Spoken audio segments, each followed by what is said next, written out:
Bismillahirrahmanirrahim. Assalamu alaikum dear students. Welcome to the online NMDCAT session of Stars Academy Head Office Johor Town. Today we are going to discuss stoichiometry. Stoichiometry is the science which describes the quantitative relationship between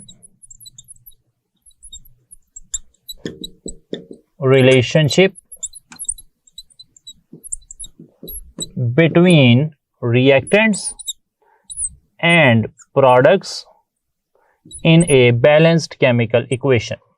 एक balanced chemical equation में कितने mass of reactant से कितना mass of product बनेगा, कितने moles of reactant से कितने moles of product बनेंगे, कितने वॉल्यूम ऑफ रिएक्टेंट से कितना वॉल्यूम ऑफ प्रोडक्ट बनेगा।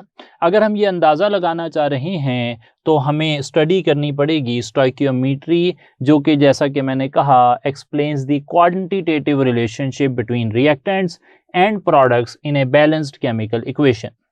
To study stoichiometry, we have some assumptions, and the assumptions are, जो assumptions यहाँ पर ज़रूरी हैं stoichiometry को पढ़ने के लिए, वो हैं कि number 1, all reactants are converted into products. जितने भी reactants हैं वो definitely product बनाएंगे और product के अलावा कुछ नहीं बनाएंगे. And the second condition is no side reaction occurs.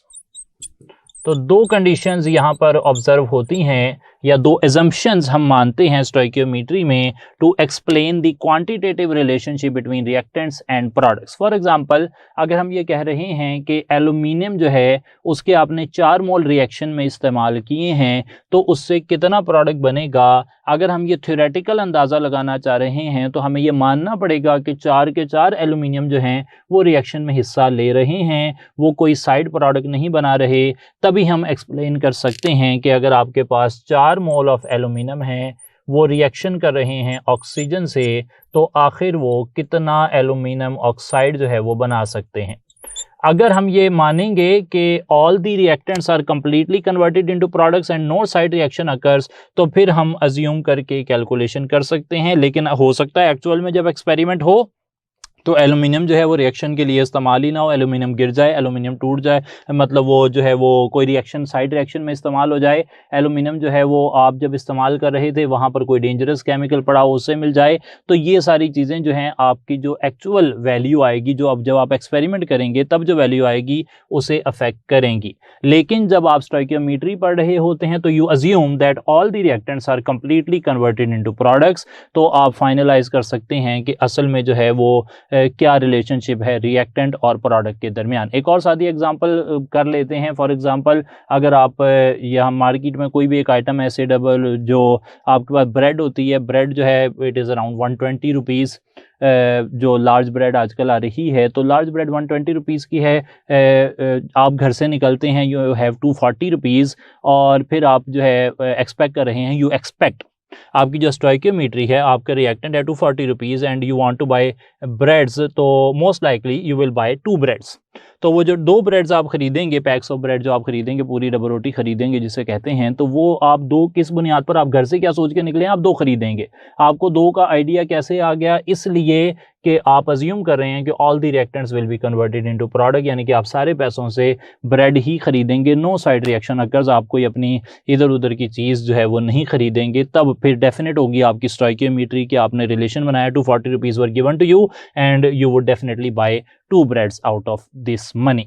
सही है जनाब. तो इस तरह हम जो है ना ये अज्यूम करते हैं कि स्टोइकियोमेट्री में all the reactants are completely converted into products and no side reaction occurs. अच्छा, स्टोइकियोमेट्री के अंदर ना कुछ लॉज भी ओबेड होते हैं, कुछ लॉज अगर ओबे ना हो तो हम स्टोइकियोमेट्री को ऑब्जर्व नहीं कर सकते.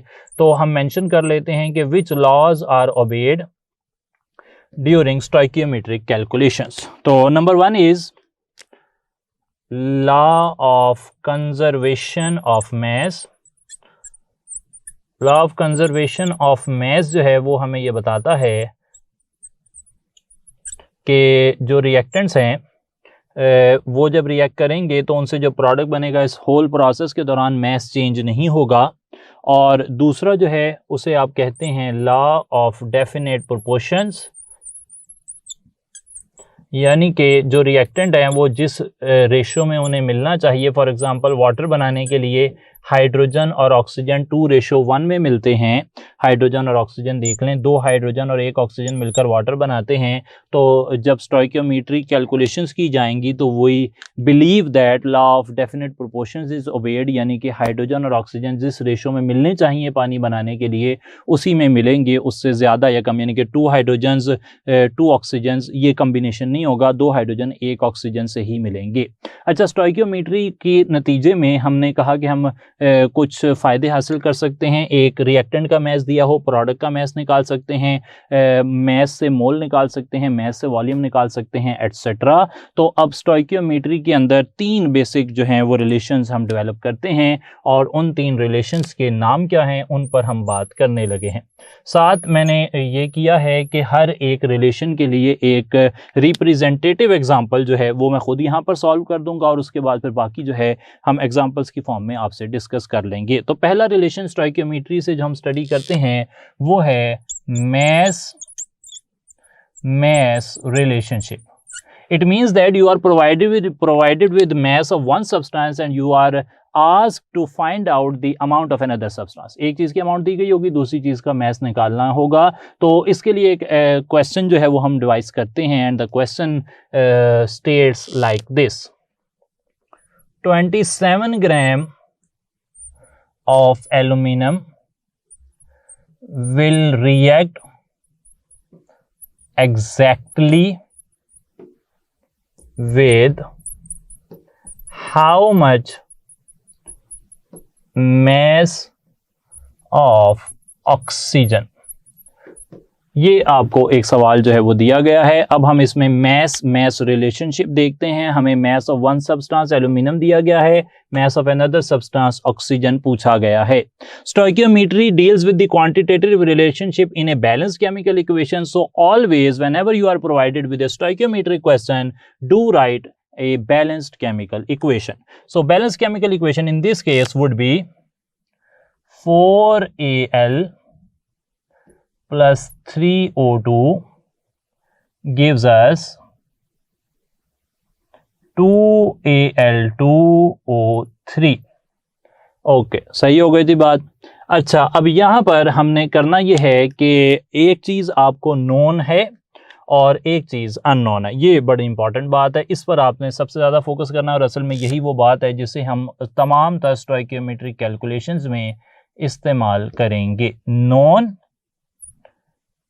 अननोन। जब भी इस तरह का कोई सवाल आएगा आपको एक चीज़ गिवन होगी और एक चीज़ रिक्वायर्ड होगी। जो चीज़ गिवन है आप उसे लेफ्ट साइड पर रखेंगे, जो चीज़ रिक्वायर्ड है आप उसे राइट साइड पर रखेंगे। This is the easiest possible way, इससे आसान तरीका यहाँ पर कोई अवेलेबल नहीं है। अच्छा, नोन आपके पास क्या है? You know the number of moles of aluminium और number of moles of oxygen balance chemical equation से आपको पता लग रहे हैं। इससे स्टार्ट लेते हैं फिर आगे चलेंगे।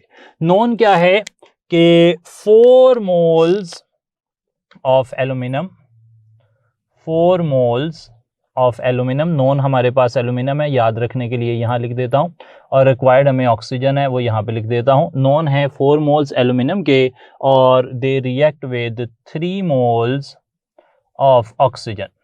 Immediately you know that we are concerned with masses not moles, तो हम इस मोल्स को मैस में कन्वर्ट कर लेते हैं। हमारे पास फार्मूला है मोल्स को मैस में कन्वर्ट करने का।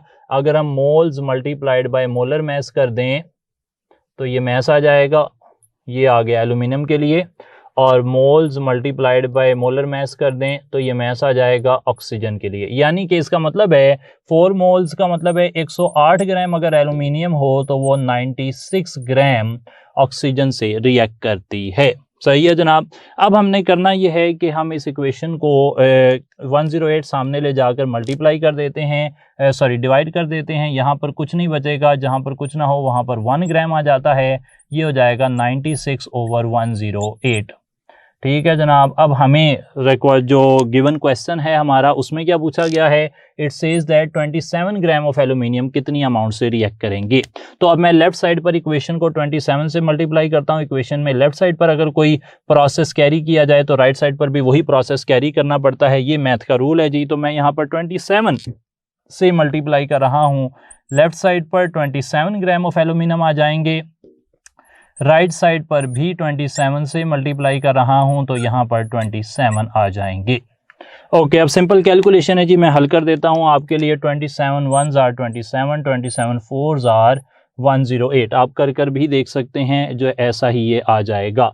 4 1s आर 4, 4 24, यहाँ पे 24 आएगा। आप इसे कैलकुलेट करके देख सकते हैं, 24 ग्राम आएगा। सही है जी। तो इस तरह आपने क्या किया, आपको एक चीज़ का मैथ गिवन था, आपने दूसरी चीज़ का मैथ डिवाइस कर लिया उस मेथड से जिसको मैंने दी सिंपलेस्ट मेथड कहा, नोन और अननोन वाला। सही है जनाब। मैथ रिलेशनशिप के अलावा हमें एक और रिलेशनशिप जो है वो पूछा जा सकता है या हम निकाल सकते हैं स्टोइकियोमेट्री से, and it is called mass mole relationship. In this relationship you are provided with mass of one substance and you are asked to find out the moles of another substance.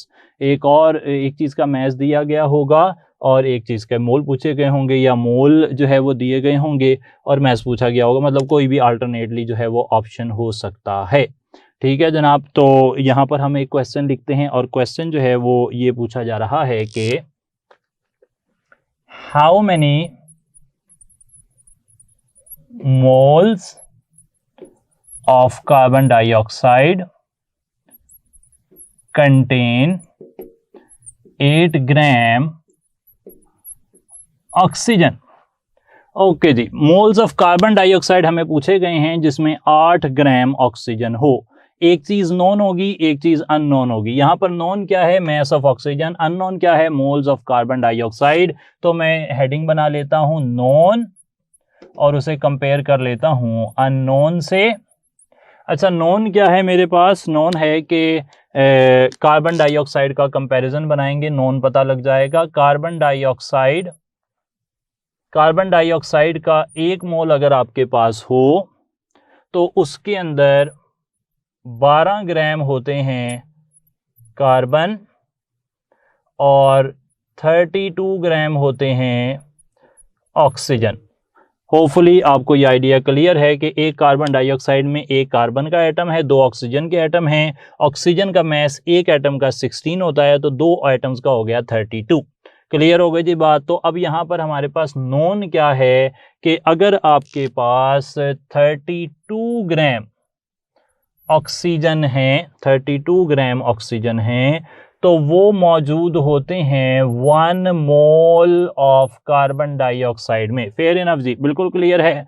देख लें आपके, मैंने कहा कि according to the balanced data के मुताबिक 1 mole carbon dioxide के अंदर 12 ग्राम कार्बन होते हैं, 32 ग्राम ऑक्सीजन होते हैं। जब मैं नॉन वैल्यू ऑक्सीजन, नॉन मुझे ऑक्सीजन है ये मैंने अंदाज़ा लगाया हुआ है, और क्योंकि गिवन क्वेश्चन में जो अमाउंट दी गई है वो ऑक्सीजन नॉन है और कार्बन डाइऑक्साइड के मोल्स निकालने हैं तो वो अननोन कैलकुलेट होगा। अच्छा, ऑक्सीजन के 32 ग्राम हो तो कार्बन डाइऑक्साइड के कितने मोल बनते हैं, 1 मोल बनते हैं। अगर मैं इस 32 ग्राम को सामने ले जाता हूं तो ये डिवाइड हो जाएगा, और जब ये डिवाइड होगा तो equation will take the form 1 gram. जब यहाँ पर कुछ नहीं होता, 32 सामने चला जाएगा, इधर 1 बचेगा जी। 1 मोल डिवाइडेड बाय 32, और हमें गिवन जो यहाँ पर सवाल है उसमें 8 ग्राम ऑक्सीजन के हिसाब से कैलकुलेशन पूछी गई है। तो जब मैं मल्टीप्लाई करता हूँ लेफ्ट साइड पर 8 ग्राम से, तो मुझे राइट साइड पर भी 8 से मल्टीप्लाई करना है, और यहाँ से जो जवाब आ जाता है वो है 1/4 मोल्स, या फिर जिसे 0.25 मोल्स भी कहते हैं। तो हमें पता लगा कि 8 ग्राम जो ऑक्सीजन है वो 0.25 मोल्स के अंदर पाए जाते हैं। क्लियर हो गई जी बात। तो इस तरह मैस मोल रिलेशनशिप काम करता है। Important thing is that you should find out which thing is known, which thing is unknown, और उसे आप सिंपल एक जो है वो यूनिटी मेथड से, इसे यूनिटी मेथड कहते हैं, 4th 5th स्टैंडर्ड में ये चीज़ आपको बआसानी मिल जाती है, उससे आप इसे सॉल्व कर रहे हैं, और इससे सिंप्लीफाई हम इसे कर भी नहीं सकते और होना भी नहीं चाहिए। ये बड़ी आसान सी एक कैलकुलेशन है। अच्छा, तीसरा रिलेशनशिप जिसके बारे में हम कंसर्न्ड हैं according to stoichiometry, it is known as mass volume relationship। यानी कि हमें एक चीज़ का मैस दिया गया होगा, दूसरी चीज़ का वॉल्यूम पूछा गया होगा, या एक चीज़ का वॉल्यूम दिया गया होगा, दूसरी चीज़ का मैस पूछा गया होगा। तो अगर इस तरह के सवालों की बात करते हैं हम, तो उसमें क्या हो सकता है, उसके लिए एक एग्जांपल कोट करते हैं। एक क्वेश्चन इस तरह किया जा सकता है कि volume occupied by 1.4 gram nitrogen at STP is. अच्छा जी, volume occupied by 1.4 gram nitrogen at STP। अब यहाँ पर आप अंदाज़ा दो बारी कर चुके हैं, तो हो चुका है आपको अंदाज़ा कि जो नोन है वो मैस ऑफ नाइट्रोजन है और जो रिक्वायर्ड है वो वॉल्यूम ऑफ नाइट्रोजन है। तो हमें बनानी चाहिए एक रिलेशनशिप जिसमें एक चीज़ नोन होगी और एक चीज़ अननोन होगी। अच्छा, जो चीज़ नोन है हमारे पास वो क्या है, वो है मैस, मैं स्मॉल m मेंशन कर देता हूँ। जो रिक्वायर्ड है वो वॉल्यूम है। हमें बैलेंस्ड डाटा के मुताबिक क्या पता है, we know that 1 mole of an ideal gas at STP occupies a volume of 22.414 decimetre cube. एक मोल किसी आइडियल गैस का उसका वॉल्यूम कितना होता है, 22.414 डेसीमीटर क्यूब। तो नाइट्रोजन के एक मोल का वॉल्यूम भी 22.414 डेसीमीटर क्यूब होगा। नाइट्रोजन का एक मोल अगर आप उसका मैस निकालें तो वो आता है 14 एक N का, 14 दूसरे N का, तो 28 ग्राम नाइट्रोजन का मोलर मैस आता है। यानी कि 28 ग्राम अगर नाइट्रोजन के होंगे तो they will occupy a volume of 22.414 decimetre cube. Next step आप समझ चुके होंगे कि 28 को मैं सामने ले जाकर डिवाइड करूंगा। 1 gram will occupy a volume of 22.414 decimetre cube divided by 28। और अब जो सवाल पूछा गया है उस वैल्यू को मैंने यहाँ पर लिखना है, यानी कि 1.4 ग्राम से मैं लेफ़्ट साइड पर मल्टीप्लाई करता हूँ और सेम डिजिट 1.4 को मैं राइट साइड पर मल्टीप्लाई कर देता हूँ। आप जब इसे हल करते हैं तो इसे हल करके आपको वैल्यू मिलती है 1.12 डेसीमीटर क्यूब। तो एक चीज़ का मैस गिवन था, आपने उससे वॉल्यूम निकाल लिया। इस तरह आप कोई भी रिलेशन जो है ना वो डेवलप कर सकते हैं। मैस दिया गया है, मोल निकाल सकते हैं, मोल दिए गए हैं, मैस निकाल सकते हैं, वगैरह वगैरह। अच्छा, स्टोइकियोमेट्री के अंदर ना जो बैलेंस्ड केमिकल इक्वेशन हम इस्तेमाल करते हैं, उस बैलेंस्ड केमिकल इक्वेशन के बारे में भी याद रख लें कि stoichiometry deals with balanced chemical equation, लेकिन जो केमिकल इक्वेशन है the chemical equation, it has flaws।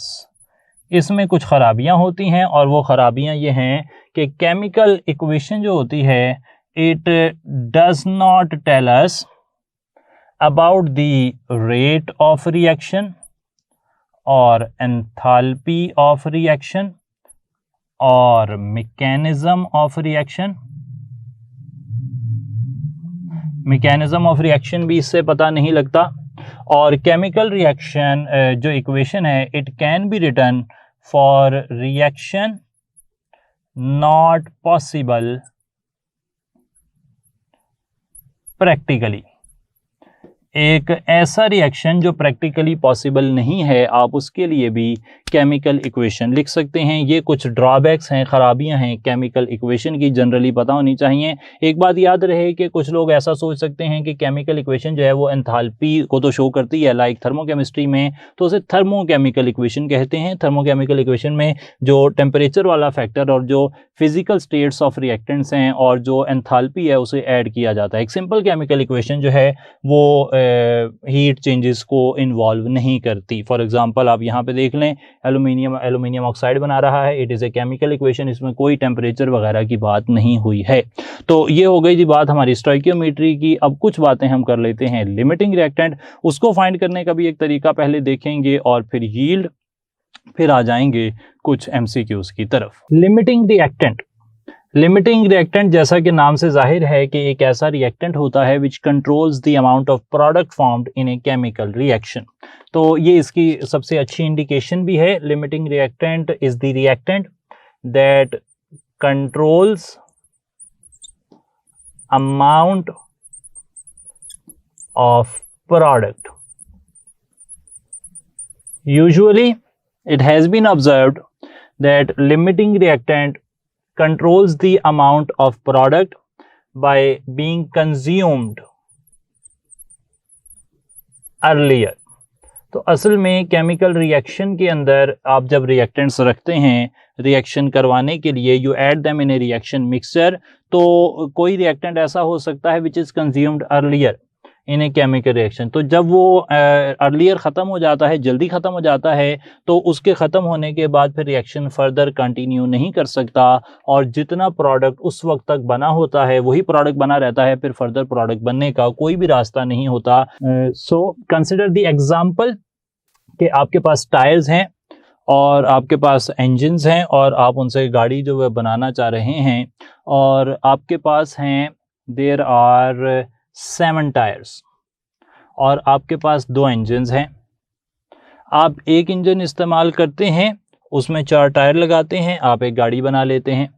अब आपके पास दूसरा इंजन मौजूद है और आप उससे गाड़ी बनाना चाह रहे हैं। अब दूसरी गाड़ी नहीं बन पा रही क्योंकि 4 टायर अवेलेबल होने चाहिए एक गाड़ी को बनाने के लिए। आपके पास 3 टायर अवेलेबल हैं, तो हालांकि टायर्स रिलेटिवली ग्रेटर अमाउंट में मौजूद थे एट स्टार्ट, 2 इंजन्स के मुकाबले में 7 टायर थे, लेकिन फिर भी यहाँ पर टायर जो हैं वो लिमिटिंग रिएक्टेंट साबित हो गए हैं because they are consumed earlier. जितनी प्री रिक्वायर्ड अमाउंट थी उससे वो कम हैं, तो आप कहेंगे कि जो टायर्स हैं वो हमारी इस एग्जाम्पल में लिमिटिंग रिएक्टेंट होंगे। सिमिलरली कंबस्टन इन एयर जो है उसके अंदर जो कंबस्टेबल मटेरियल होता है, फॉर एग्जांपल कोई कैंडल जल रही है तो कैंडल लिमिटिंग रिएक्टेंट है। हवा मौजूद है, हवा तो जलाने के लिए चीज़ों को मौजूद है, लेकिन वो जो पर्टिकुलर सब्सटेंस है जो जल रही है वो जलते जलते ख़त्म हो जाएगी और उसके ख़त्म होने की वजह से कंबस्टन रुक जाएगी। कंबस्टन इसलिए नहीं रुक रही कि ऑक्सीजन ख़त्म हो गई है, ऑक्सीजन जो है वो नहीं ख़त्म हुई बल्कि असल में कंबस्टेबल मटेरियल ख़त्म हो गया है, इसलिए वहाँ पर भी कंबस्टन स्टॉप हो गई है। रिएक्शन किस पे डिपेंड कर रहा है? फिर कंसंट्रेशन ऑफ कंबस्टेबल मटेरियल पे। तो जो चीज़ अमाउंट ऑफ प्रोडक्ट को कंट्रोल करेगी जब बाय बीइंग कंज्यूम्ड अर्लियर, या फिर हम कह सकते हैं लिमिटिंग रिएक्टेंट ऐसा रिएक्टेंट हो सकता है which is lesser in amount. Limiting reactant lesser in amount होता है और इसी वजह से फिर वो जल्दी कंज्यूम हो जाता है और वो अमाउंट ऑफ प्रोडक्ट को कंट्रोल करता है।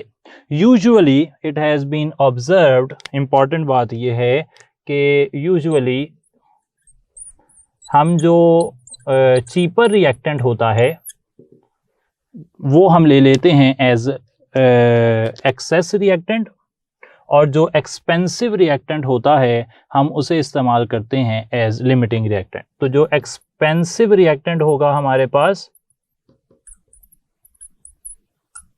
उसे हम यूज करते हैं एज लिमिटिंग रिएक्टेंट, ताकि रिएक्शन के अंदर वो टोटली कंज्यूम हो जाए, जबकि जो चीपर रिएक्टेंट है वो अगर एक्सेस में भी होगा तो हमें फ़र्क नहीं पड़ता क्योंकि उसकी कॉस्ट इतनी ज़्यादा नहीं है। पर कॉस्ट जो है ना इंडस्ट्रियल लेवल पर काफ़ी ज़्यादा अहम फैक्टर होती है, तो आमतौर पर एक्सपेंसिव रिएक्टेंट जो है उसे लिमिटिंग रिएक्टेंट कंसिडर करते हैं। सिमिलरली एक और बात याद रख लें कि जो कॉन्सेप्ट ऑफ लिमिटिंग रिएक्टेंट है, limiting reactant concept is not applicable to reversible reactions. जो रिवर्सिबल रिएक्शंस होते हैं ना उनके अंदर आप लिमिटिंग रिएक्टेंट फाइंड नहीं करते, क्योंकि रिएक्टेंट्स प्रोडक्ट्स बना रहे होते हैं। लाइक दिस, एक रिएक्टेंट है वो प्रोडक्ट बना रहा है और अभी वो प्रोडक्ट बना ही रहा था कि प्रोडक्ट ने वापस रिएक्शन करके रिएक्टेंट बनाना शुरू कर दिया। तो अब रिएक्टेंट्स प्रोडक्ट्स में कन्वर्ट हो रहे हैं, प्रोडक्ट रिएक्टेंट में कन्वर्ट हो रहे हैं, तो यहाँ पर लिमिटिंग रिएक्टेंट का कॉन्सेप्ट जो है वो यूजलेस है, उसकी कोई ख़ास अहमियत नहीं है। अच्छा, लिमिटिंग रिएक्टेंट के बारे में ये जो मैंने फ्रेमवर्क आपके सामने रखा, इसके बाद असल बात जो यहाँ पर आती है प्रैक्टिकल जो न्यूमेरिकल टाइप पोर्शन आता है, न्यूमेरिकल टाइप क्वेश्चंस आते हैं, उनके लिए हमें पता होना चाहिए कि आप लिमिटिंग रिएक्टेंट को फाइंड कैसे कर करते हैं। दो रास्ते हमारे पास अवेलेबल हैं, एक उन दोनों रास्तों को मैं एमलगम की शक्ल में एक कंपोजिट बनाकर वो आपके साथ शेयर करूंगा। पहले स्टैंडर्ड मेथड जो कि लिखा गया है मुख्तलिफ बुक्स के अंदर वो ये है कि फाइंडिंग लिमिटिंग रिएक्टेंट। अगर आपको लिमिटिंग रिएक्टेंट ढूंढना है तो आप उसके लिए क्या करेंगे? पहला स्टेप ये है कि आप कैलकुलेट करें moles from balanced equation. Balanced chemical equation से आपने मोल्स कैलकुलेट करने हैं। दूसरा यह है कि calculate moles from given data. तो आपको कोई डाटा भी दिया गया होगा जिससे आपने सवाल हल करना है और उस डाटा में जो डाटा के अंदर वैल्यूज दी गई हैं मैसेज की या वॉल्यूम्स की, उससे भी आप मोल्स निकालेंगे। दो बातें हो गई। और तीसरा है compare to find limiting reactant. आप कंपेयर कर लें और उससे फाइंड कर लें कि लिमिटिंग रिएक्टेंट कौन है। अच्छा, इस बात को एक्सप्लेन करने के लिए मैं यहाँ पर एक फार्मूला जो है वो डिवाइस कर रहा हूँ। इस फार्मूला को ही आपने इस्तेमाल करना है। Just imagine you have a reactant 1 and another reactant 2।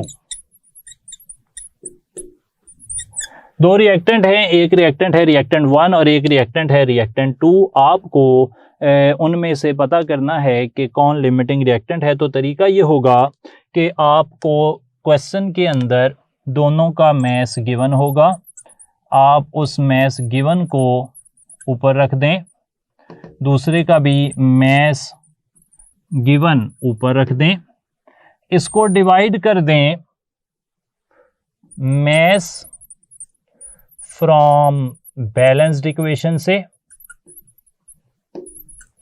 और दूसरी तरफ भी डिवाइड कर दें मैस फ्रॉम बैलेंस्ड इक्वेशन से। अच्छा, अब दोनों में से कोई आंसर जो है ना वो स्मॉलर आ जाएगा। एक वैल्यू बड़ी आएगी, एक वैल्यू छोटी आएगी। तो यहां पर हम मेंशन कर देंगे smaller value shows limiting reactant. तो जिसकी वैल्यू कम आएगी वो लिमिटिंग रिएक्टेंट हो जाएगा। अच्छा, इस बात को एक्सप्लेन करने के लिए मैं एक एग्जांपल भी कोड कर रहा हूं। आज जैसा कि आप देख रहे हैं कि मैं ज़्यादातर एग्जांपल्स खुद सॉल्व कर रहा हूं और ख़ुद सॉल्व करने का मकसद ये है कि आपको पूरा प्रोसेस समझाया जाए, क्योंकि इस तरह की एग्जांपल्स आपको न्यूमरस मिल जाएंगी। किसी भी बुक में आप देख लें, पास पेपर में देख लें, इस तरह की एग्जांपल्स भरी पड़ी हैं जो किस तरह इन्हीं फार्मूलाज से होती हैं। लेकिन जो स्टूडेंट्स हैं हमारे वो इन फार्मूलाज को अंडरस्टैंड नहीं कर पाते, इन ट्रिक्स को अंडरस्टैंड नहीं कर पाते। तो आज का मेरा काम ये है कि मैं इन एग्जांपल्स को एक एक करके खुद से एक्सप्लेन कर रहा हूं। आप रिवाइंड कर सकते हैं, दोबारा देख सकते हैं, जहां पर समझ ना आए तो आप ऐप में पूछ सकते हैं, तो उसको हम एक्सप्लेन कर देंगे ताकि आप कोई भी एग्जांपल इस तरीके से अगर सॉल्व करें तो इंशाल्लाह कोई प्रॉब्लम ना हो। अच्छा जनाब, तो हम एक एग्जांपल ले लेते हैं। For example we say that, question बना लेते हैं, 4 gram of hydrogen react with say 32 ग्राम कर लेते हैं। 4 ग्राम को 32 से मिला लेते हैं। 32 ग्राम ऑक्सीजन, चलें और बढ़ा लेते हैं, हम कहते हैं 8 ग्राम ऑक्सीजन है। ये नहीं, 8 gram of hydrogen react with 32 gram of oxygen.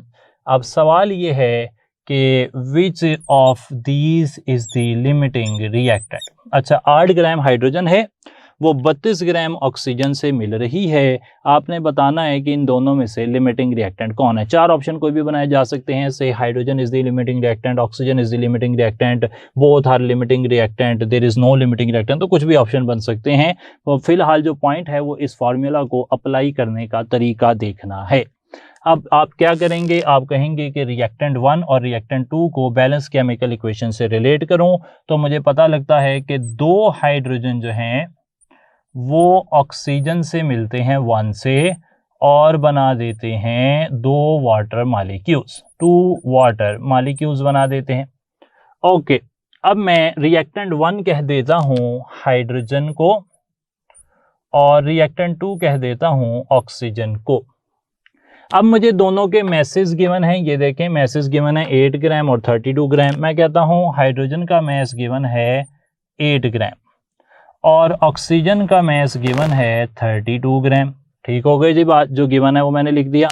अब दूसरा मुझे डिवाइड किससे करना है, mass from balanced equation. Hydrogen का मैस देखें बैलेंस्ड केमिकल इक्वेशन में कितना है, हाइड्रोजन का मैस मुझे नजर आ रहा है 2H2 है, तो 2H2 का मैस है बैलेंस्ड केमिकल इक्वेशन के अंदर 4 ग्राम। 4 ग्राम बैलेंस्ड केमिकल इक्वेशन में हाइड्रोजन यूज हो रही है, तो मैं इसे डिवाइड कर देता हूं 4 ग्राम से।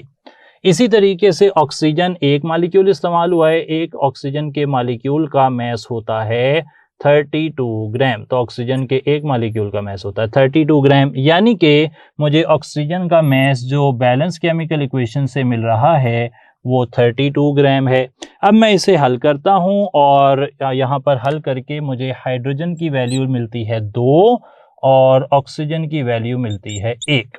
सही जी, दोबारा से देख लें, मैस गिवन ऊपर रख दिया, मैस फ्रॉम बैलेंस्ड इक्वेशन नीचे रख दिया, डिवाइड कर दिया दोनों को, एक जवाब बड़ा आ रहा है एक छोटा आ रहा है। रूल हमने ये रखा कि जिसकी वैल्यू स्मॉलर होगी वो हो जाएगा लिमिटिंग रिएक्टेंट। तो इस तरीके से आप लिमिटिंग रिएक्टेंट जो है वो फाइंड कर सकते हैं। अच्छा, लिमिटिंग रिएक्टेंट आपके पास आ गया है तो अब आप दूसरी चीज़ ना एक्सेस में भी निकाल सकते हैं कि वो कितनी एक्सेस में है, उसकी तरफ भी आप वही रूल इस्तेमाल करेंगे जो नॉन और अननोन का है। उसके लिए हम एक एग्जांपल यहाँ पर डेफिनेटली रखेंगे अभी। तो ये कॉन्सेप्ट है लिमिटिंग रिएक्टेंट का। अब जो हमने लिमिटिंग रिएक्टेंट पढ़ा है और जो स्टोइकियोमेट्री थी उसके हवाले से कुछ प्रैक्टिस MCQ कर लेते हैं। पहला क्वेश्चन देखते हैं जी। सवाल हमें यह पूछा जा रहा है कि 8 gram hydrogen react with 2 moles of oxygen. अच्छा, 8 ग्राम आपके पास हाइड्रोजन हैं और वो 2 मोल्स ऑफ ऑक्सीजन से मिल रहे हैं। सवाल ये है कि how much mass of water is produced, तो इस रिएक्शन के अंदर कितना वाटर जो है वो प्रोड्यूस होगा। सवाल को हल करने के लिए सबसे पहले तो हमें ये फाइनल करना पड़ेगा कि यहाँ पे कोई लिमिटिंग रिएक्टेंट है या नहीं, और अगर है तो कौन है। तो इस काम को करने के लिए मैंने यहाँ पर फॉर्मूला आपके सामने पहले से लिखा हुआ है कि जो गिवन मैस है उसे हम mass from balanced equation divide कर देंगे। तो बैलेंस्ड केमिकल इक्वेशन से कि 2 हाइड्रोजन ऑक्सीजन से मिलकर बनाते हैं 2 वाटर मॉलिक्यूल्स। अच्छा, मुझे हाइड्रोजन का गिवन मैस कितना दिया गया है 8 ग्राम, और हाइड्रोजन का mass from balance chemical equation 2 hydrogen use हो रहे हैं तो वो आ रहा है 4 ग्राम। इसी तरीके से ऑक्सीजन का मैस गिवन है 2 मोल्स। 2 मोल्स का मैस कितना होता है मैं आपको कैलकुलेट करके दिखा देता हूं। 2 मोल्स का मैस होता है 2 × 32 इज इक्वल टू 64 ग्राम। तो ऑक्सीजन का जो गिवन मैस है वो 64 ग्राम है। मैस गिवन की जगह लिख दूंगा, और बैलेंस केमिकल इक्वेशन में ऑक्सीजन का कितना मैस है, एक ऑक्सीजन है, उसका मैस 32 हो जाएगा। ये आ रहा है 2, ये आ रहा है 2। दोनों चीज़ें बराबर हैं। अगर दोनों चीज़ें बराबर हों इसका मतलब है कि यहाँ पर कोई भी लिमिटिंग रिएक्टेंट नहीं है। अच्छा, लिमिटिंग रिएक्टेंट तो कोई नहीं है, इसका मतलब है कि दोनों कंप्लीटली रिएक्ट कर रहे हैं। तो अब हम देखेंगे कि 2 मोल से बनते हैं 2 वाटर मॉलिक्यूल्स। जब दोनों में कोई लिमिटिंग रिएक्टेंट नहीं है तो आप कोई भी कंपैरिजन बना सकते हैं। फॉर एग्जांपल मैं कंपैरिजन बना रहा हूं हाइड्रोजन और वाटर का, और आपको समझाने के लिए ऑक्सीजन और वाटर का कंपैरिजन भी बना रहा हूं। जब कोई लिमिटिंग रिएक्टेंट नहीं है तो आप कंपैरिजन बना सकते हैं किसी भी रिएक्टेंट का प्रोडक्ट के साथ। आप कहेंगे कि according to balanced chemical equation 2 hydrogen 2 water बनाते हैं, तो 1 हाइड्रोजन कितना वाटर बनाएगा, 1 वाटर बनाएगा। हमारे पास हाइड्रोजन के कितने मोल हैं, 4 मोल हैं, तो उससे कितना वाटर बनेगा, 4 मोल वाटर बनेगा। इसी तरीके से क्योंकि ऑक्सीजन के हवाले से भी मेरे पास डाटा है, तो मैं ऑक्सीजन के हवाले से बैलेंस केमिकल इक्वेशन देखता हूं कि ऑक्सीजन का बैलेंस केमिकल इक्वेशन में 1 मोल है, उससे 2 मोल वाटर बनते हैं। और मुझे सवाल में पूछे गए हैं कि 2 मोल से कितना वाटर बनता है, तो जब मैं लेफ्ट साइड पर 2 से मल्टीप्लाई करता हूं, राइट साइड पर भी 2 से मल्टीप्लाई करता हूं, यानी कि 4 मोल वाटर बनेंगे। तो दोनों ही तरफ 4 मोल वाटर बन रहे हैं क्योंकि दोनों कंप्लीटली रिएक्ट कर रहे हैं, कोई लिमिटिंग रिएक्टेंट नहीं है, यानी कि हाइड्रोजन के 8 ग्राम और ऑक्सीजन के 2 मोल के रिएक्शन से बनते हैं 4 मोल वाटर। और पानी का मोलर मैस कितना होता है वो आपको आना चाहिए, वो होता है 18 ग्राम। तो यहाँ से मैक्सिमम अमाउंट बन सकती है 72 ग्राम्स। 72 ग्राम्स यहाँ से हासिल होते हैं। डेल्टा ऑप्शन सही हो गया। दोबारा से एक बारी देख लें कि जब भी आपको 2 चीज़ों के रिएक्शन के हवाले से इंफॉर्मेशन पूछी जाएगी तो पहले आप फाइनल करेंगे कि कोई लिमिटिंग रिएक्टेंट है या नहीं है। अगर कोई लिमिटिंग रिएक्टेंट होगा तो जितनी प्रोडक्ट उससे बनना है वही बनेगा, लेकिन अगर कोई लिमिटिंग रिएक्टेंट नहीं है तो आप दोनों में से किसी को भी कंपेयर करके प्रोडक्ट की अमाउंट कैलकुलेट कर सकते हैं। अच्छा, इसी तरीके से मैं कंपैरिजन मेथड से एक और सवाल कर रहा हूं और सवाल यहां पर यह पूछा जा रहा है कि volume occupied by 32 gram methane is. Methane के आपके पास 32 ग्राम है, उससे कितना वॉल्यूम ऑक्यूपाई होगा, यानी कि मैस वॉल्यूम रिलेशनशिप हमारे पास आ गया। मैस गिवन है, वॉल्यूम रिक्वायर्ड है, तो मैस ऑफ मीथेन को मैं लेफ्ट साइड पर रख लेता हूं, वॉल्यूम ऑफ मीथेन को राइट साइड पर रख लेता हूं। और अकॉर्डिंग टू इंफॉर्मेशन और डेफिनेशन ऑफ मोलर वॉल्यूम मुझे पता है कि अगर 1 मोल हो मीथेन का तो उसका वॉल्यूम होता है 22.414 डेसीमीटर क्यूब। या फिर मैं कह सकता हूं कि मीथेन के 1 मोल का मैस है 16 ग्राम, तो 16 ग्राम का वॉल्यूम होता है 22.414 डेसीमीटर क्यूब। अगर 16 को सामने ले जाकर डिवाइड करता हूं, 1 ग्राम का वॉल्यूम आ जाएगा 22.414 डिवाइडेड बाय 16 डेसीमीटर क्यूब। और मुझे सवाल में पूछा गया है कि 32 ग्राम मीथेन से कितना प्रोडक्ट बनता है, तो मैं लेफ्ट साइड पर 32 से मल्टीप्लाई कर रहा हूं और इसी तरीके से राइट साइड पर भी 32 से मल्टीप्लाई कर रहा हूं। यहां से आंसर आता है 1244.8 डेसीमीटर क्यूब। और ये आंसर मेरे पास मौजूद है बीटा ऑप्शन में। आपने देखा कि अगेन मैंने कंपैरिजन मेथड को ही इस्तेमाल किया है और उससे मैं अपना आंसर जो है वो निकाल रहा हूँ। बार बार कंपैरिजन मेथड की जिक्र करता रहता हूँ मैं, और उसकी बात इसलिए की जाती है कि आपको जो है ना पता लगे कि किस तरह एक आसान से तरीके से आप कोई भी सवाल जो है वो हल कर सकते हैं। क्लियर हो गई जी बात। अच्छा, एक और सवाल अब यहाँ पर लिख लेते हैं कि मीथेन ऑक्सीजन से रिएक्ट कर रही है और बना रही है कार्बन डाइऑक्साइड और वाटर मॉलिक्यूल्स। सवाल यह है कि how many moles of water are formed by 8 gram of methane. आपके पास 8 ग्राम मीथेन हो तो उनके रिएक्शन से कितने मोल वाटर के बनेंगे।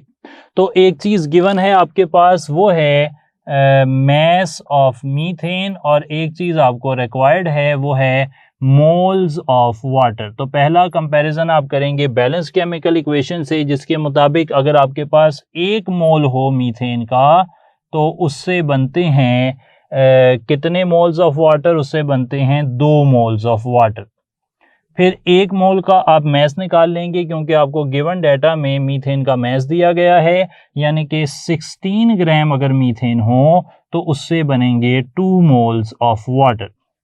ठीक हो गई जी बात। अब आगे आप कहेंगे कि मैं इस 16 को सामने ले जाकर डिवाइड कर देता हूं तो ये 2/16 बन जाएगा। और आखिर में मुझे गिवन डाटा में दिया गए हैं 8 ग्राम ऑफ मीथेन। 8 से मैं लेफ्ट साइड पर मल्टीप्लाई करता हूं और 8 से ही मैं राइट साइड पर मल्टीप्लाई कर देता हूं। 1 2 1 1, यानी कि मेरे पास 1 मोल ऑफ वाटर बनेगा। अगर 16 ग्राम मीथेन होती है तो 2 मोल बनते हैं, 8 ग्राम है तो 1 मोल बनता है। तो ये एक और कैलकुलेशन, काफ़ी ज़्यादा कंपैरिजन मेथड जो है वो मैंने आपके साथ उनका जिक्र कर लिया है और होपफुली इनमें से आपके काफ़ी ज़्यादा मसाइल हल हो जाएंगे। मैंने पहले ही बताया कि अक्सरियत क्वेश्चंस की इसी मेथड से हल हो जाती है और जो इससे बच जाते हैं उनके लिए वो फार्मूला नंबर ऑफ मोल्स का, जो कि मैंने लास्ट टाइम बताया था कि number of moles is equal to mass over molar mass into Avogadro's number, वो फार्मूला भी आपके पास मौजूद है। जाते जाते हम बात कर रहे हैं यील्ड की। एक और छोटा सा कॉन्सेप्ट है यील्ड जो है, इसे आप कह सकते हैं कि क्वांटिटी ऑफ प्रोडक्ट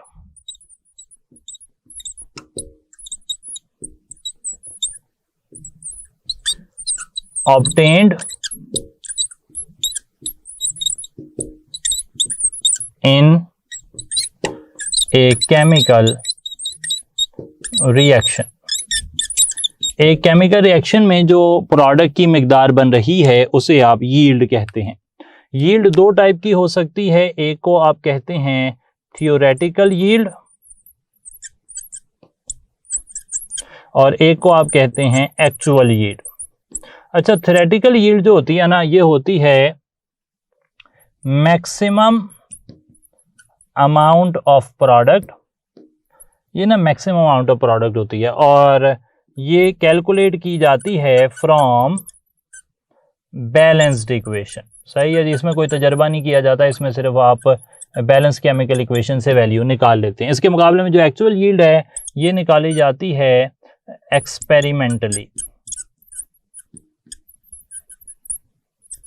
ये एक्सपेरिमेंटल क्वांटिटी या एक्सपेरिमेंटल अमाउंट होती है। अच्छा, ये बात तो पक्की है कि जो एक्चुअल यील्ड है वो हमेशा ही थियोरेटिकल यील्ड से कम होती है। तो याद रख लें कि थियोरेटिकल यील्ड जो है ये हमेशा ज़्यादा होती है और एक्चुअल यील्ड जो होती है ये हमेशा कम होती है। इस बात की कुछ वजूहात हैं और वो मैं आपसे जिक्र कर लेता हूँ। एक वजह तो ये है कि थियोरेटिकल यील्ड एक्चुअल यील्ड से ज़्यादा होती है या एक्चुअल यील्ड थियोरेटिकल यील्ड से कम होती है ड्यू टू मैकेनिकल लॉसेस, यानी कि जब तजर्बा कर रहे होते हैं तो उसके दौरान प्रोसेसेस हैं जिनमें प्रोडक्ट हर बारी एक क्रूसिबल से या एक जो भी आपके पास स्टेंसिल है उसमें से दूसरे में आप शिफ्ट कर रहे हैं तो वहाँ पर लॉस हो सकता है। आपके पास कोई साइड रिएक्शंस हो सकते हैं जो कि प्रोडक्ट को ए से बी बनना है फॉर एग्जांपल, और ए से बी आपका मेन प्रोडक्ट है, लेकिन ए से अगर सी बन जाता है तो ये साइड प्रोडक्ट है, ये आपका जो रिएक्टेंट है वो ज़ाया हो गया है। साइड रिएक्शंस हो सकते हैं और इसी तरीके से इनएक्सपीरियंस्ड वर्कर जो है ना वो भी काम करता है लॉस करवाने के लिए, यानी कि यील्ड को कम करवाने के अंदर उसका भी किरदार है। अलबत्ता जो भी प्रोसेस हो, जो भी मसला हो जिसकी वजह से एक्चुअल यील्ड थ्योरेटिकल यील्ड से कम होती है, we are interested in the percentage yield. हम जो है वो एफिशिएंसी ऑफ रिएक्शन पर यकीन रखते हैं और जो एफिशिएंसी होती है